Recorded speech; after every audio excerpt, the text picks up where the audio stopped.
Man, I forgot Andrade Cien Almas was even employed with the WWE. Holy shit, it's good to see him back, man. Welcome, guys. This is Smackdown Live Review for tonight's show. If you compare both Monday Night Raw and Smackdown Live and this fresh start, this new era that they're obviously plunging down your throat, if you compare the two shows, SmackDown Live definitely had a fresher start than Monday Night Raw. Monday Night Raw was just the same old shit with nothing but empty promises and a lot of owning up to the mistakes that Raw has made over the last several months, and they didn't do anything about it last night.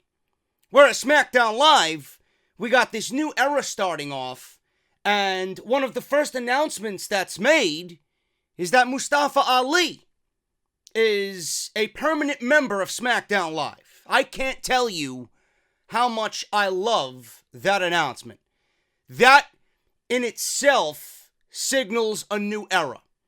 Because WWE was very closed off with the cruiserweights when they were first introduced. Nobody thought anything of the cruiserweights and what happened on 205 Live. Here we are going into 2019, and Mustafa Ali has done something that no one else in the history of 205 Live has done. He got promoted. He got promoted from 205 Live and is now a permanent member of SmackDown Live. If SmackDown Live is ushering in a new era, I honestly think, and I'm not being biased, it's just the truth, it's the facts, SmackDown Live is off in the right direction. So that's my take on that. But as far as SmackDown Live goes tonight, this was a very run-of-the-mill show. It was very unexciting. It didn't further any storylines. It really didn't need to. It was just there. And this is the WWE programming that we're going to get for the rest of the year. They typically don't begin their Royal Rumble build until after the new year. With 4, maybe 3 weeks to go, then they'll start gearing up and amping up for the Royal Rumble. But WWE typically goes into autopilot mode here going into the new year and the turn of the calendar year from 2018 to 2019. And they're under the impression, and we all assume, that the Royal Rumble pretty much sells itself. You're going to watch the Royal Rumble simply because of the 30-man Battle Royal. Everybody watches the Royal Rumble for that very reason. So WWE figures, well, we don't really have much to do. Let's put on some solid television and get through these next 2 hours. That's what SmackDown Live was. The one thing about tonight's show is, man, does Fresno fucking blow. You guys were awful tonight. I don't know what happened with the California crowd, but you guys were completely dead to the world. And it wasn't even that bad of a show. It wasn't that bad of a show whatsoever. But I told you on SmackDown Live Review many, many times before that when a crowd is as dead as they were tonight, it really kills the fucking show. And I hate when you have a crowd like that and it's just completely uninterested in what's going on. So, Fresno, you could have did a better job at making me feel a little bit more alive at home on my couch watching this show. But I'm not going to rag on the crowds too much. These shows are very difficult to sit through, and under the circumstances that we're given, I can understand why a lot of people are losing interest. But SmackDown Live Review, man, we're going to go over everything that happened on the show tonight. Monday Night Raw Review, though, you guys are absolutely fucking beast. I took the night off last night. I didn't record on Monday night like I usually do, and I waited until early this morning to get the upload up. We are already at 25,000 views in less than 10 hours.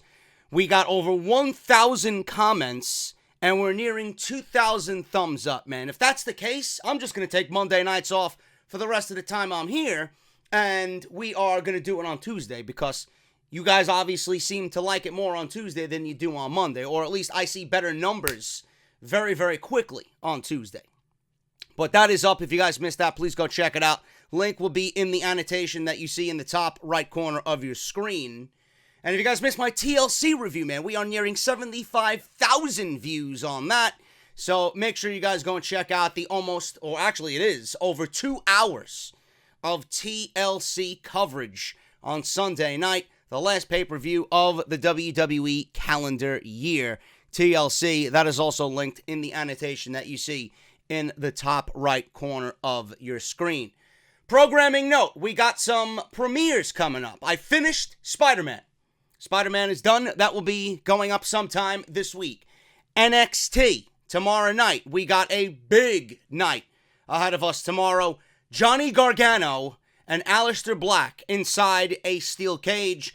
Also, the in-ring debut of Jessamyn Duke and Marina Shafir going 2-on-2 against Dakota Kai and Io Shirai. It's going to be a major news-worthy show for NXT, so don't go anywhere, man. We're going to cover it all tomorrow, and then obviously, as always, every weekend, off the script, covering the entire week of WWE, what happened on Monday Night Raw, what happened on SmackDown, and all the news and rumors in between, as well as all the news and rumors coming out of TLC.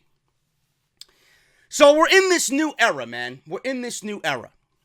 And the rumblings going on social media, and even after last night's Raw, is what is going to happen to Paige. Baron Corbin is out as GM. Triple H and Stephanie said that they are getting rid of the middleman. There's no more people to answer to. They are taking over both Monday Night Raw and SmackDown Live. Vince was on tonight's show. I'll discuss that in a bit. Shane obviously was there. That's his show. Triple H and Stephanie nowhere to be found.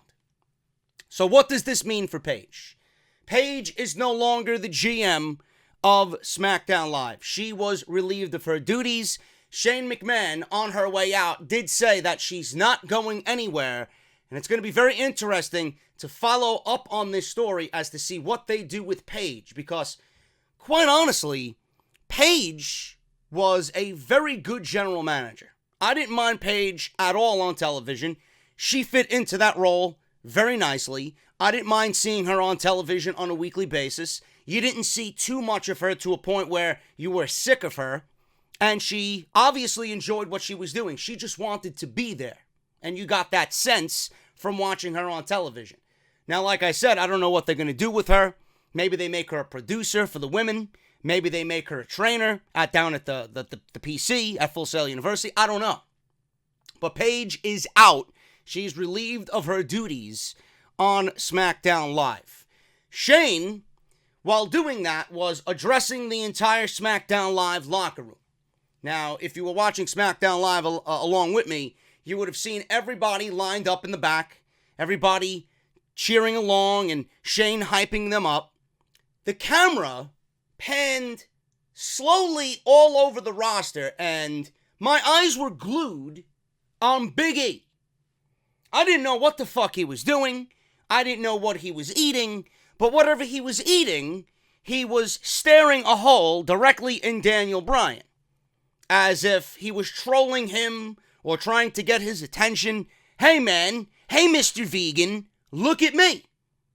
I don't know where he got whatever he was eating, probably Titus Catering. I heard that they served skirt steak tonight. Big E was eating a piece of meat, standing next to Daniel Bryan while staring a hole right through him. I found that to be oddly hilarious. Now, that's what the New Day does. I didn't know what he was eating.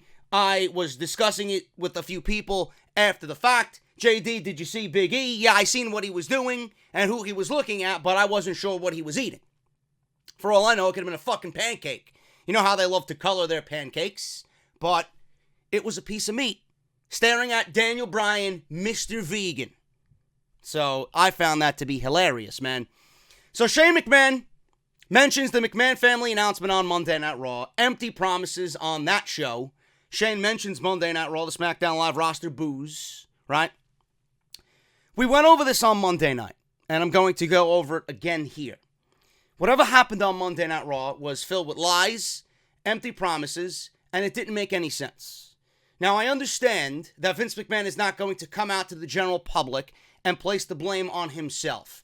I found it to be extremely embarrassing for all of them, collectively as four, to stand in the middle of the ring. As Vince McMahon, we all know, writes this show. I think if you are a casual watching and you don't do what we do here, you don't really dive into the product like we do here, you all know that Vince McMahon is in charge of every facet of WWE. So for Vince McMahon to come out and stake claim that I can't do it all myself anymore, no shit, I wish he would have turned over at least some of the responsibility months ago, years ago. I can't do it alone anymore. We never asked you to. And he mentioned that Monday Night Raw changes with the times. They don't. Monday Night Raw does not change with the times. Otherwise, they wouldn't be in the position that they're in. WWE always says, or you got some fucking snarky remark from an ex-employee on social media, WWE doesn't care about the ratings. Clearly they do. Vince McMahon's presence on Monday Night Raw drove the ratings up 10%. I don't know if that's going to last or not. I hope to God it doesn't, because I don't know how anybody watching the show last night could really believe anything that all four of these individuals regurgitated. It is nothing but lies. Nothing but lies. I love the fact how everybody's blind to what happened on Monday night. Vince and everybody else is admitting the faults of everybody on Monday Night Raw, but we all know it's Vince McMahon, and Vince McMahon is willingly allowing his family to take the blame for him, and they're doing whatever they can to relieve Vince McMahon of the blame for how bad Monday Night Raw is. It's ridiculous. So Stephanie says tonight begins a new era. Triple H said new faces, new matchups, and we are the authoritative figures now moving forward. This is our show. They're going to give us what we want to see. Now, obviously, I said what I said in the Monday Night Raw review, and I am going to give them the benefit of the doubt. I don't expect change to happen right now before Christmas, because nobody really is going to be watching these shows, and they're not going to go full steam ahead with it. But I am going to give them the benefit of the doubt, believe it or not. I understand change is not going to happen overnight, but last night could have been a great step in the right direction, and they dropped the ball immediately. It was the same Monday Night Raw that ended with a 1-hour gauntlet match, and we waited 3 hours to see Natalya Neidhart, who nobody gives a shit about, win a gauntlet match and a shot at Ronda Rousey. For what? What was the point of waiting an hour for Natalya to win? It could have been Sasha, it could have been Ember, it could have been Ruby. No matter who won that gauntlet match, it doesn't matter. That individual automatically is deemed irrelevant, because nobody's getting past Ronda Rousey. If you're not named Becky or Charlotte, you aren't going to achieve much in the ring with Ronda Rousey. You may get a nice little rub, but ultimately you will take the L. Ronda's going to WrestleMania. Natty is just there to bide time until we get to January. So, that Monday Night Raw and everything in between, from the open to the close, was just ridiculous. It was just ridiculous. New faces aren't going to help Monday Night Raw or SmackDown Live. They can't even book the new faces that they brought up after WrestleMania. Now, you're going to sell me on more new faces who are even more irrelevant than the ones that you brought up, or who you made irrelevant? Who is going to care about a Lacey Evans on Monday Night Raw, or a Heavy Machinery? Yes, because you've done so many great things with the tag team division. Who's going to care about an EC3? Not much is going to happen with those individuals. Those are just red, I guess, they're not red flags. This show is one big red flag, but WWE thinks that we want to see new talent. But the problem is, we want to see new talent, we want to see the old talent, we want to see the old talent be treated fairly. We want to see the old talent be utilized better. We don't want more new talent. We want the talent that you have to be utilized in the correct way. booked the right way. We want engaging storylines that we can follow on a week-to-week basis and invest our time in. I don't understand why they think we want to see new faces, and then the faces that they chose really don't resemble anything as far as change goes. Because they're going to end up the same way that everybody else that was brought up from NXT, they just die on Monday Night Raw. I don't need to go into the examples. Sanity, Almas, though he was used tonight. The Club, right? Tyler Breeze, The Ascension, and everybody else in between. It's ridiculous. So I mentioned that on Monday Night Raw. There was no change on Monday Night Raw. There's no reason to believe there's going to be any change. They are well beyond saying things are going to change. Instead of just saying it, why don't you just fucking do it? At least SmackDown Live mentioned it once. We didn't have the overbearing fucking bullshit that Monday Night Raw gave you. They just went out there and put on a decent show. And by some of the decisions that they made tonight, I could see little baby steps taken to change this show for the better. So, Shane said that they ushered in a new era. Says we will be seeing new faces, new matches, more opportunities.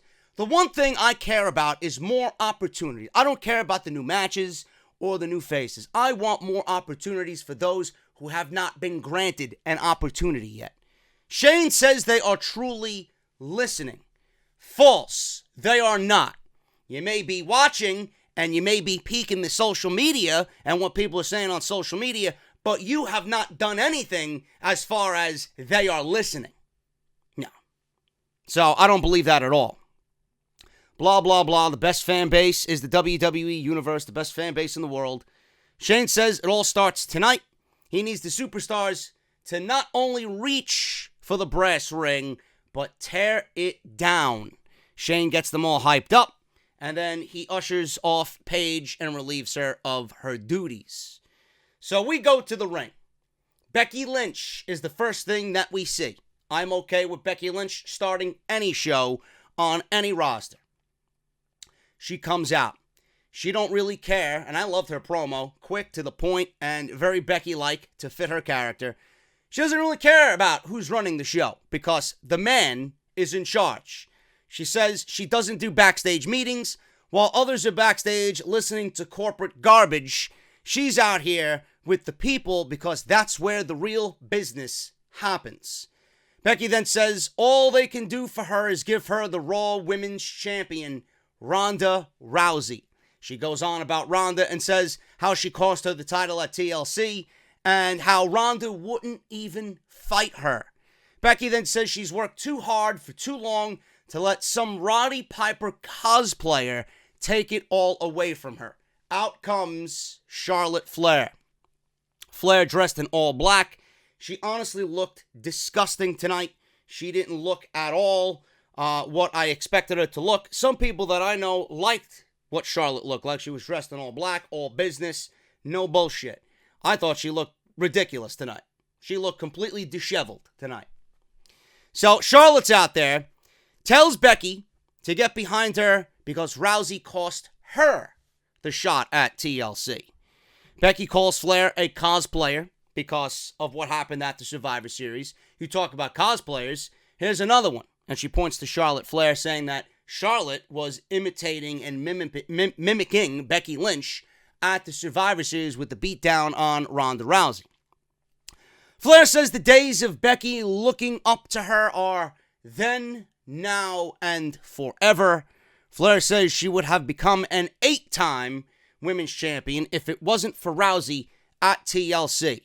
So then Asuka comes to interrupt. Everybody gives Asuka a nice ovation. She comes out. She does her dancing. She's wearing the SmackDown Live Women's Championship. Looking good. So, Ronda is nowhere to be found. I'm glad. Keep Ronda far away from Becky and Charlotte and everything having to do with this storyline until the time is right. Asuka says, forget about Rousey because she is the champion now. Then Flair and Becky simultaneously are staring Asuka down, saying that Asuka should be thanking Rousey for winning the match, because without her, she wouldn't be the women's champion. And they continue to call her a paper champion. And then all of a sudden, Vince McMahon comes out and interrupts the entire segment. Now, I was genuinely surprised to see Vince McMahon come out here on SmackDown Live. I feel that Vince McMahon, though I don't want to see him on television on a weekly basis, is going to be in front of the camera a little bit more often, being that the McMahon family is now running both shows. Some weeks we might have Shane, some weeks we might have Vince. So it seems like Vince is coming back to television, even though he doesn't like being in front of the camera. I liked Vince's appearance here more so than I did on Monday Night Raw. The Monday Night Raw side was complete bullshit. I believed nothing that came out of that man's mouth and everybody in the ring. But here on SmackDown Live, I enjoyed this more so because I honestly think the unadvertised appearance led to it being a more effective segment. And he came out during one of the biggest, if not the biggest storylines that they have going on TV right now. And they actually continued with what they mentioned on Monday Night Raw.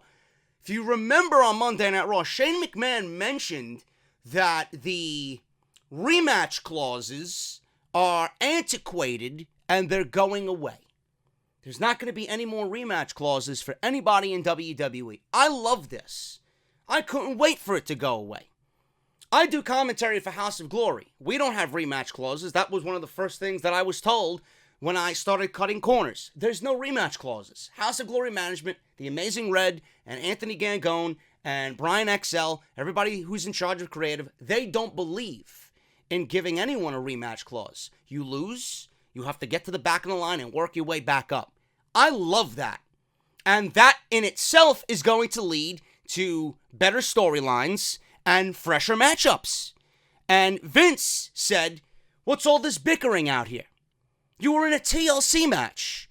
There's no rules in a TLC match," which opens the door for anyone to get involved. And in this case, Ronda Rousey got involved. So instead of crying about it, why don't you do what you need to do and find a way to get to Ronda? That's all he said. He didn't come out there bullshitting you. He came out there and made sense of what they made mention of on Monday Night Raw. And he pretty much laid it out there. He planted the seeds for both Becky and Charlotte to enter the Royal Rumble and try and find their way to Ronda Rousey. Ronda's on Raw. What are you going to do about it? You want her bad enough? Fucking show me.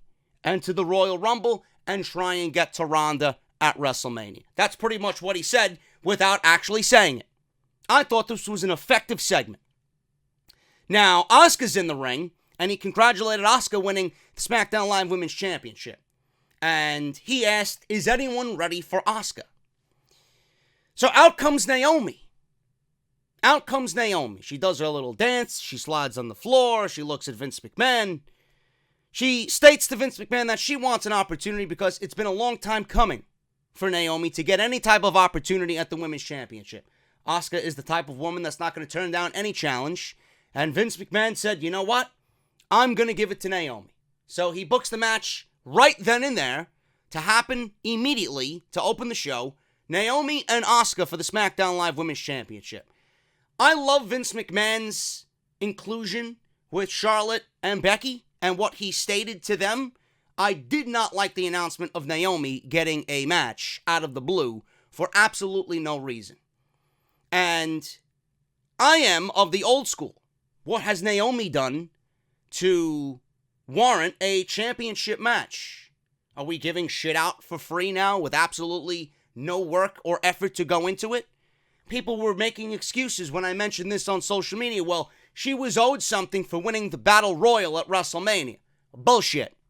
That is nothing but a fucking backdoor excuse for the trolls on social media. I don't buy that at all. Naomi has done nothing on SmackDown Live to even warrant a title match or let alone be in the ring with Asuka. This, I felt WWE could have used to further the new era or this fresh start. I would have loved to see Nikki Cross just pop up out of nowhere and challenge Asuka and bring Asuka to the same match or the level of the same match that they had in NXT, with some type of interference by some of the other women who feel disgruntled that they're not getting the same opportunity. I felt it could have been a great beginning segment or a great step in the right direction to get someone fresh in there with Asuka instead of just giving it to Naomi. And the match that they had was incredibly sloppy. I felt like it lacked intensity. I felt like they were always, I guess, I don't know how to describe it. It's like they were not on the same page. They were not even.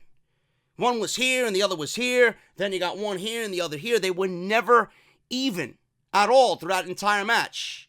It seemed like something was completely off between the two. That might just be that they don't have familiarity with each other in the ring. It might be that they just have bad chemistry together. Sometimes it's just bad chemistry. No matter how many matches you have, it's just bad chemistry.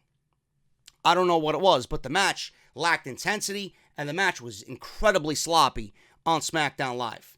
Having Asuka defend the title in that manner, in that type of match against Naomi, following such a great match at TLC, I didn't like that at all, man. I felt WWE could have really used this opportunity to really take a great step in the right direction and introduce fresh talent like Nikki Cross or Lacey Evans. Someone new to step up.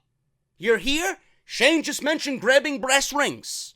What better way for an NXT talent to show up first day on the job? I want Asuka. And you could always book it to be some sort of fuck finish, so they don't immediately have an L hanging on their record on their SmackDown Live debut. That's what I would have did.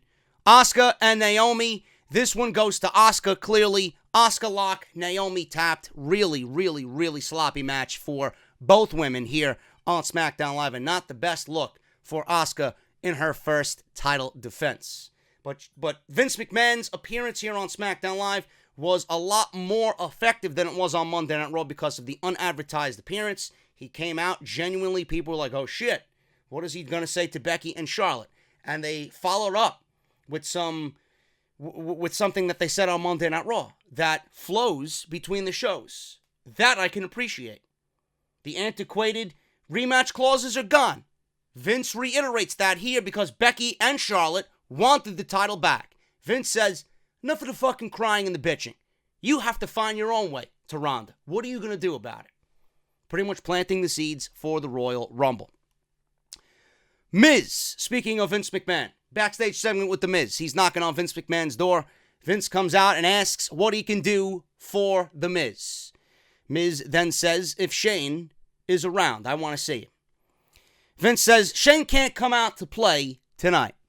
So Miz continues to say, Vince and everyone else knows how reliable the Miz is and how he's always there when the company needs him for a PR appearance, Miz TV, for a match, whatever they need him to do, a TV appearance, he's always there. Miz says if he and Shane team together, that they could be something special. The best tag team in the world. Vince asks Miz what he wants Vince to do about it. Miz then says he is a worthy partner for Vince's son. Miz just wants Vince's blessing. And this is where Vince takes a step back and is like, whoa, whoa, whoa. You want my blessing? I don't give anybody a blessing. I've never given anybody a blessing in my entire life. Triple H. Isn't Triple H married to Stephanie McMahon? Clearly, Vince McMahon had to give Triple H his blessing for marrying his daughter. Is Vince lying? Boldly lying right in front of the camera on live TV? Well, he lied on Monday Night Raw, so I'm not really surprised. Him lying here, saying they never gave anybody a blessing. So, Vince says, you know what? I will do something for you, Miz. I'm going to put you in a tag team match, and I want you to prove something to me tonight. I want you to go find a partner. I want to see how good you really are. So, he says they will have a tag team match, and he's going to find 2 people for him. I was slightly intrigued here. When the match actually happened, I put my head down in just cringe, and I was like, oh my God. Another lost opportunity here to really make something special with this segment. We go to Kayla Braxton backstage, and she's interviewing Rusev and Lana. And Kayla Braxton asks both of them, and Rusev specifically, how he pinned the United States champion Shinsuke Nakamura in a recent tag team match, and if he deserves, because of that, a United States championship title opportunity. Rusev says he hopes Vince McMahon is paying attention because he is the definition of a WWE superstar, and he's a man of action. Rusev says he proved that when he crushed Nakamura. Rusev goes on about how special he is, how handsome he is, how great his beard is, how big his biceps are, and then he goes on to say Shinsuke Nakamura in his new blue jumpsuit looks like Sonic the Hedgehog. Now, that was lame, and Nakamura does look awful in that outfit. I would much rather him go back to the red attire that he was wearing. That blue outfit looks like something that you would see on fucking Star Trek, you know? I can envision Shinsuke Nakamura battling one of the Klingons on some unknown planet wearing that fucking outfit. It's ridiculous. So, Rusev then says, in closing, that when he gets his hands on Nakamura, he will take back his United States title, and it will be on the greatest day of them all, Rusev Day. And the match is planned for next week on Christmas Day. Rusev versus Nakamura for the United States Championship. Jeff Hardy's coming out. Not coming out to wrestle. He came out in street clothes. He's got a microphone in his hand. Hardy says that he heard Samoa Joe wants to apologize to him. Some fans start booing Joe's name. I would not be one of those people. I love Samoa Joe. You talk about underutilized. You talk about opportunity coming to both shows, man. Opportunity better come knocking on Samoa Joe's door. He says this is an intervention, something that should have been done a long time ago. Joe enters the ring. Actually, no, I'm skipping ahead here. I'm skipping my notes. Jeff says that Joe has been trying to get under his skin as of late, and he says some of the things that Joe said about his demons of the past are true. Says that he's been weak, but that was then and this is now. Jeff says he looks in the mirror every day and is thankful that he is alive. He is well, and he is here for the fans. So Jeff calls out Joe because Joe wants to apologize to Jeff Hardy. So Joe comes out, says that he's sorry. Joe says that he's sorry because this is not going to be an apology. I love Samoa Joe. Joe says that this is something that should have been done a long time ago. This tonight is going to be an intervention for Jeff Hardy. So Joe then gets into the ring, says he's known Hardy for a long time and he's worried about Hardy, as are the WWE fans. Joe says that it's the holidays and these can be tough times for a guy like Jeff. Joe talks about Hardy's demons possibly coming back during the holiday season and causing him trouble, maybe drinking some eggnog and overdoing it with the rum in the eggnog at home. Jeff says he sees right through Joe. Jeff says that Joe attacks other people's weaknesses to cover up his own insecurities. Sounds like the guy that you're working for, Vince McMahon. He covers up the shitty Monday Night Raw problems and has his daughter and his son-in-law go out there and take the blame for what he has tragically made that show. Sounds like Vince McMahon, if you ask me. So, Jeff then goes on to say, and this would get under my skin too, and I'm glad that they're acknowledging it, but sometimes when they acknowledge it, they don't really do anything about it. Jeff said to Joe, I wonder if he's attacking me because you haven't had one title reign here after being here for 2 years. Samoa Joe listens and he's like, yeah, okay. You know, he walks out. And then all of a sudden, he turns around and bum rushes Jeff Hardy. Hardy kicks him, walks right into a twist of fate, and that was it. That was it. Pretty self-explanatory promo. Nothing was done here. It advanced the storyline slightly to next week, where these two are going at it one-on-one on the Christmas Day edition of SmackDown Live. Whoop-de-doo. Whoop-de-doo. Will Joe get a win? I don't know. Will Joe get an opportunity? I don't know. I could certainly only sit here and hope. The Miz is out. Tag team match taking place, set up by Vince McMahon. The Miz and Mandy Rose. Mandy Rose is his partner. I don't mind looking at Mandy Rose, but I was expecting something along the lines of, I don't know, somebody else, and maybe a debuting Heavy Machinery here. This would have been the perfect opportunity to debut Heavy Machinery because, A, it would advance them by beating The Miz on SmackDown Live on their first night. And The Miz, you could pretty much set it up as, listen, I can't beat anybody without Shane because I know we are the best in the world. This would have been perfect to debut a Heavy Machinery here on SmackDown Live. I don't understand why they don't take those risks. And instead of telling us that they're coming, why didn't they just bring them out? You know how much better it would have been to know that you're going into a show and you don't know what's going to happen, and all of a sudden you see Heavy Machinery come out if you've been watching NXT. I love Otis. I love Tucker Knight, man. They're a fucking great tag team. I would like to think that there is major potential for them on the main roster, but after what WWE's done with the tag teams here, I don't really have any faith in WWE booking tag team wrestling. But it's The Miz and Mandy Rose, and out come R-Truth and Carmella. So we got a mixed match, tag team match, and we're picking right up where the Mixed Match Challenge Season 2 ended at TLC. If I don't see another mixed match tag team match, I would be completely happy. So we got these two come out. R-Truth bragging about how they won the Mixed Match Challenge, how they won the number 30 spots in their respective Royal Rumble. Truth mentions that their vacation at the WWE headquarters in Stamford, Connecticut is going to be awesome, and Carmella still looks absolutely disgusted. Truth says that they are looking forward to this match with The Miz and Maurice. I LOL'd. Mandy Rose is looking at The Miz. I'm Maurice now. And Miz is looking at R-Truth. Really? Really? I thought it was funny. So the bell rings, and The Miz and Mandy Rose win this thing. Very quick match. Very quick match. Truth tried to roll Miz up for a 2 count early. Truth clothesline Miz over the top rope to the floor. Carmella comes back into the ring. This 7-second dance break is so old already. Every time they are together, you know it's going to be done. And it's done for one reason and one reason only. It's because it makes Vince McMahon laugh. That's the only reason why the 7-second dance break is still a thing. I guess it's their shtick, but I don't find it to be entertaining or funny anymore. So there's a 7-second dance break in the middle of the ring. They stop and do their thing. Mandy Rose tries to attack Carmella from behind after the dance break, but Carmella drops her with a kick.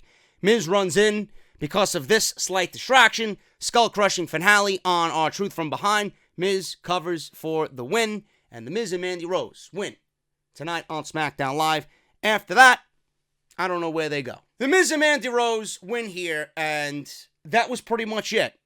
And I don't know what they're doing with this storyline. They're slow burning it, I assume.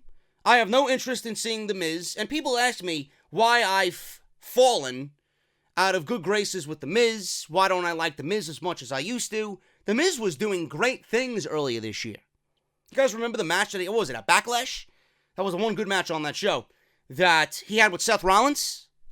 I mean, that was a great fucking match. One of the best matches of the main roster this year. That is The Miz I want to see. And The Miz right now, the reason why I don't really care about The Miz is because this is a childish storyline. And they're building it off of something that was completely irrelevant at Crown Jewel. All over a fucking trophy that has zero worth. The Miz is worth so much better than this. I don't know where they're going with it. It looks like they're slow burning it. They're stalling for something. I'm not interested in seeing The Miz and Shane McMahon team up. I'm not interested in seeing The Miz as a babyface. I'm not interested in seeing The Miz get turned on by Shane McMahon and that lead to a match at WrestleMania. I don't want to see a tag team of both these guys overtake legit teams on SmackDown Live. Because if you've seen tonight, SmackDown actually has a decent tag team division.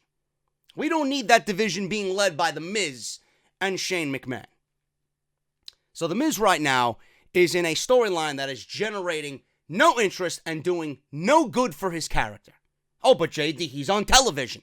It ain't good television. It ain't good television at all.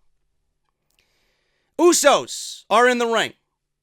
They say that they run the show and the tag team division.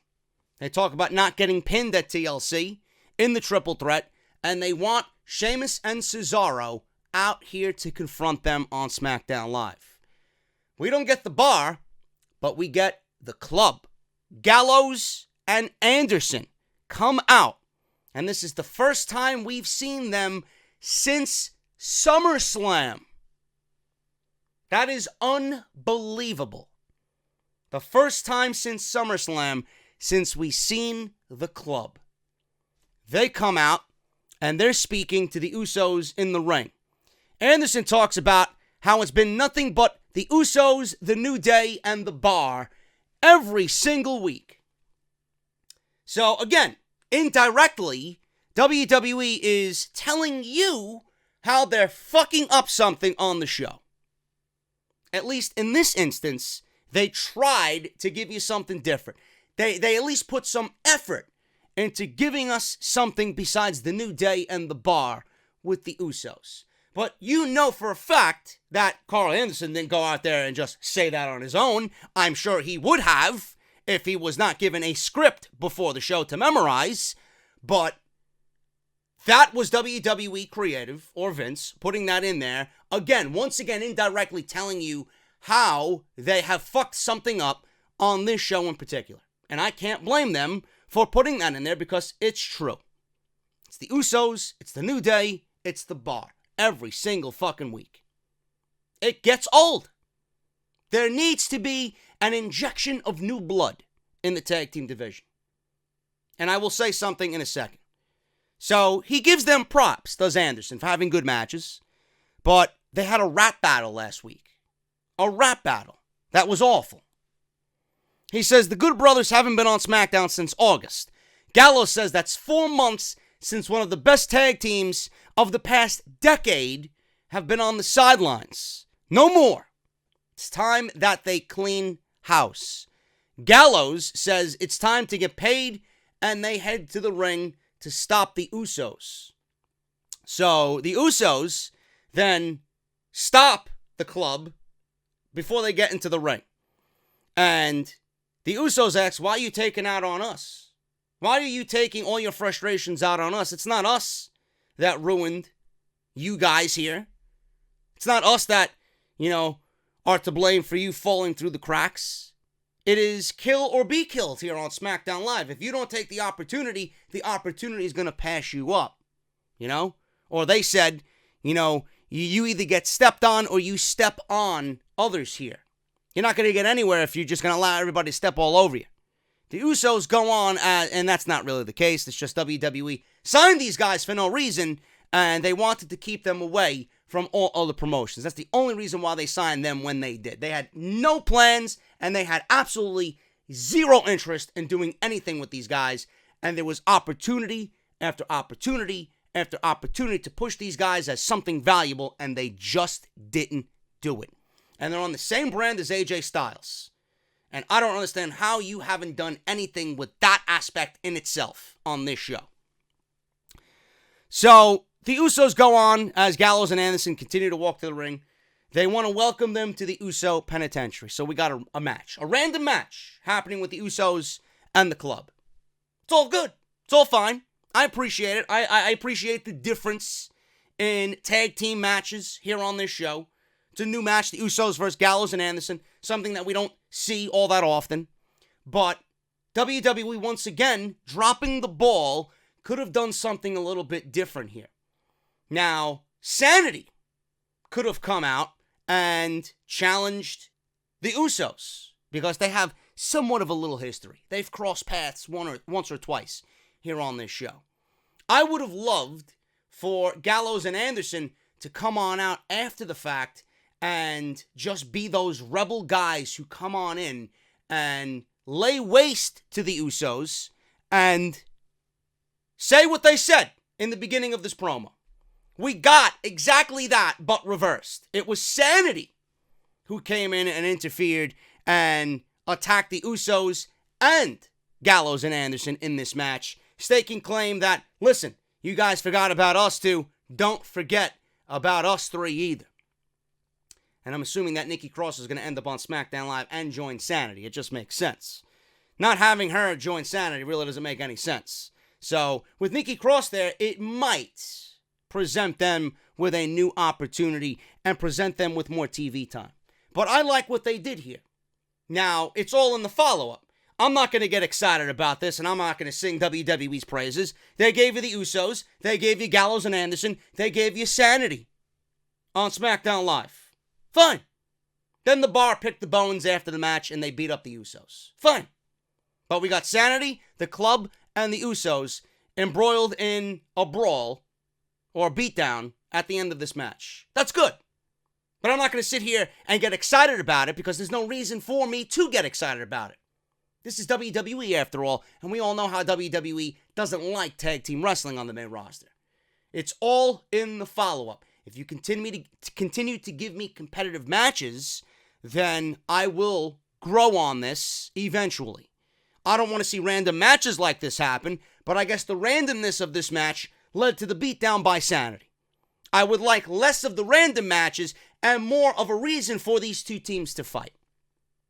Instead of just coming out and airing your grievances with the Usos.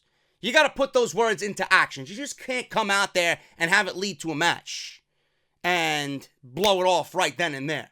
It's got to build to something. There's got to be a story told here. Why are the Club so frustrated? Why have they been left off television? Build on it. But we got Sanity, the Usos, and the Club on television. I can't really complain so much about that, but it's going to be in the execution and the aftermath. Will they do the same thing next week? Are we going to start seeing more teams on SmackDown Live? I certainly hope so. Because the SmackDown Live tag team division is pretty decent if you allow them to go out there and work. And if they're working with the Usos, I guarantee you, in front of a good crowd, they're all going to get over. The Usos are at the top of their game. There's no reason why any of those teams can't deliver the same type of matches that they do with the New Day. Let them go out there and work. We want to see tag team wrestling. There's no reason why tag team wrestling is thriving in NXT and it's dying on the main roster.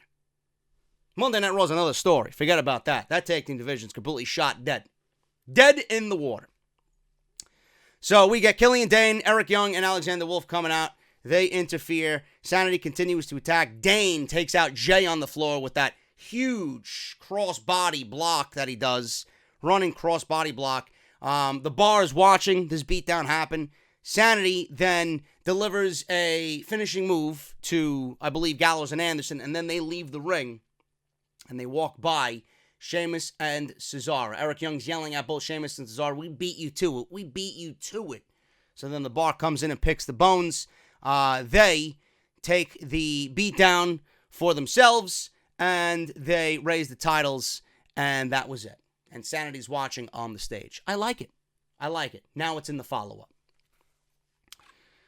We have Mustafa Ali and AJ Styles talking backstage. Mustafa Ali is on SmackDown Live full-time now, so it is a legit promotion for Mustafa Ali. WWE announces on Christmas Day, SmackDown Live next week. Not sure when they're taping it. I think they're taping it on Saturday. It's going to be Jeff Hardy versus Samoa Joe. Rusev versus Shinsuke Nakamura for the United States Championship. And Shane McMahon is going to be on Miz TV. So that's that for next week. I do believe they're filming on Saturday instead of doing the double dip that they did for Monday Night Raw, man. I seen pictures of the empty crowd on Monday Night Raw. I'm sure Kevin Dunn's going to work his fucking magic to pretend as if it's a full arena for Monday Night Raw next week. But SmackDown's got the better end of the deal. They're filming on Saturday for Tuesday, so hopefully it'll be a lively crowd. Bryan, the new Daniel Bryan, is in the ring. Says he killed the Yes Movement. You know, I appreciate you believing in yourself and in this heel character, but we don't need to hear every single week how you killed the Yes Movement. We get it. We get it. And then on Sunday at TLC, he destroyed the house that AJ Styles built. Bryan says, unlike the people, he's not about destruction and he's about creation. Bryan says he's creating something better, a whole new world here on SmackDown Live. He goes on to say he knows the people won't like it because they fear change. WWE fears change. We don't fear change. We want change. WWE and the people that write your paychecks fear change. Bryan goes on ripping the fans for their consumption and how they're killing the planet. Bryan then says people of Fresno are the worst. He says the city of Fresno ranks #1 in pollution for the state of California. That might actually be true. I don't think Daniel Bryan's going to throw out illegitimate facts out there. He may very well have done his research and found that to be a factual statement. So I'm not going to sit here and disagree with Daniel Bryan on that one. So Bryan continues to run down the fans and says that they've already failed, but lucky for them, they have someone to show them the way. Man, I'm feeling this Tommaso Ciampa vibe from Daniel Bryan, man. He's the greatest sports entertainer of all time. Just follow the lead of Ciampa. Daniel Bryan, follow the lead. Follow my lead. Love it. Daniel Bryan is the way, and he is the WWE champion. Andrade Cien Almas. Holy shit, the man is still employed. Good on you, WWE. You remembered he was an active fucking member of the SmackDown roster and still on your payroll. Good on you. Daniel Bryan and Andrade Cien Almas. Very, very, very good tag team. That is a dream tag team right there. And this was a damn good tag team match against Mustafa Ali and AJ Styles, man. Mustafa Ali is now a full-time member of the SmackDown roster, man. This is the one move that they made for the entire 2 hours that signifies real change. And that's something that I can appreciate. Now, what they do with Mustafa Ali, I don't know. But tonight is definitely a step in the right direction. He would be absolutely perfect in the mid-card to take the title off of Shinsuke Nakamura and become the United States champion. That would be a fantastic match. And I think that would be a role that would suit him very well. Mustafa Ali and AJ Styles. This was a very, very, very good tag team match. Very old school feel. Very basic. Mustafa Ali was beat down until he made the hot tag to AJ Styles at the end. And then Mustafa Ali came into his own, and he was given a very nice rub here in this match. So Bryan had turned a surfboard submission on Ali into a dragon sleeper. Ali makes it to the bottom rope. He breaks the hold. Ali looks to keep some offense going as Almas comes back in. Almas drops him face first from up high. And Almas with another nonchalant cover. Almas was very cocky here. Love it. So Ali looks to try and get some offense going. Almas nails a huge clothesline. Almas was very physical and stiff in this match, man. And that's not by accident. That's just the way he works. That's his style. And I knew he was itching to get back in the ring, man. Every stiff shot was just him itching. And getting back in the ring felt so good to him because he was away for so long. Ali finally drops Almas with knees and finds an opening. AJ and Bryan tag in at the same time. So we got a little rematch here from TLC, the great match that they had for the WWE title at TLC on Sunday. AJ unloads on Bryan. Back and forth. AJ catches Bryan in a neck breaker for a 2 count. AJ gets sent to the apron. He springboards in, but Bryan moves out of the way. AJ goes and rolls Bryan into a calf crusher. Bryan looks to turn it around, but AJ then tightens the hold and readjusts himself. Almas runs in and breaks up the calf crusher by just interfering on the hold. Almas goes for the hammerlock DDT on AJ, but AJ dumps him over the top rope. Ali runs in, jumps off the steel steps. He kind of botched this hurricanrana on Almas on the outside, jumping off the apron, but they managed to execute it nicely and recover. So he hurricanranas Almas to the floor. Bryan charges AJ in the ring, lands hard as AJ sidesteps Bryan. Bryan then avoids a Styles Clash. AJ calls for the Styles Clash. Bryan avoids that, and Bryan continues kicking AJ down. He runs into a kick in the corner. AJ hits a moonsault off the second rope and turns it into a reverse DDT. Nicely done there. Ali then gets the tag in, manages to hit a tilt-a-whirl DDT on Daniel Bryan. Ali goes to the top. Almas runs up there from behind, from the outside. Ali kicks Almas down to the mat. Styles on the apron, waiting for Almas to turn around, springboards back in the ring, hits a phenomenal forearm. Ali leaps to the top rope, hits his finishing move, the 054 on Daniel Bryan and pins the WWE Champion on SmackDown Live.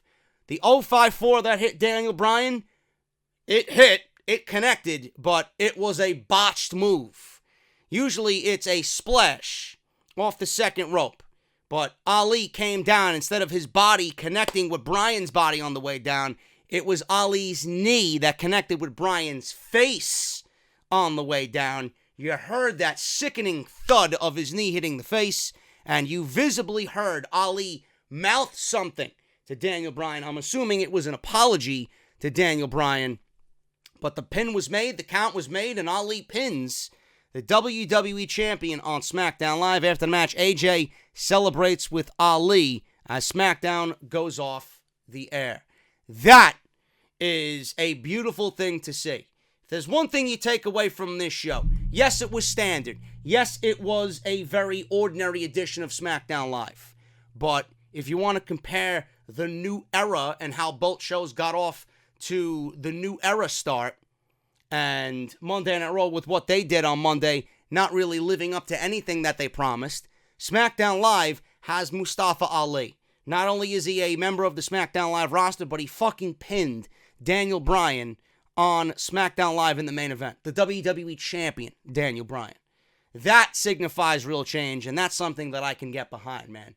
So, as far as the show goes, it was a good show. They did a good job tonight, at least making it feel like something fresh, or at least some doses of freshness on this show. But the crowd, man, the crowd ultimately took this show down from what could have been a really good show, a really fun show, and they took it down several points. And the crowds are some of the most important aspects of any wrestling show. If there's no energy from the crowd, the show is just going to come off in a very, very lackluster, boring, sleep-inducing type way. So Fresno didn't do such a good job tonight.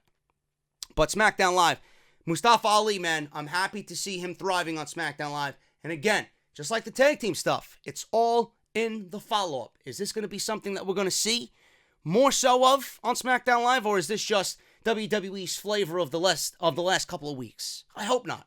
I hope not. Because him moving from 205 Live to SmackDown Live, that is something that is unheard of. And at least they are open to the aspect of those types of guys not kind of bleeding into the main roster. That's a win in itself. I'm getting out of here, guys. Thank you so very much. This has been your SmackDown Live review. If you enjoyed the review, hit that thumbs up. I will be back tomorrow with a major edition of NXT. Can't wait. Gargano, Black, Steel Cage. Looking forward to that. If you missed my Monday Night Raw review, it is live on the channel right now. Go check that out, as well as the TLC review from Sunday night. And like I said, I will see you guys on Wednesday with NXT. Follow me on social media, man, at JD from NY206. Hit that subscribe button down below and turn on that bell for all notifications. If you guys want to support the podcast, patreon.com/JD from NY206. I'm getting out of here, guys. Thank you so very much. Hit that thumbs up, and I will see you all for NXT tomorrow. Aleister Black and Johnny Gargano inside of a steel cage. I'll talk to you guys later.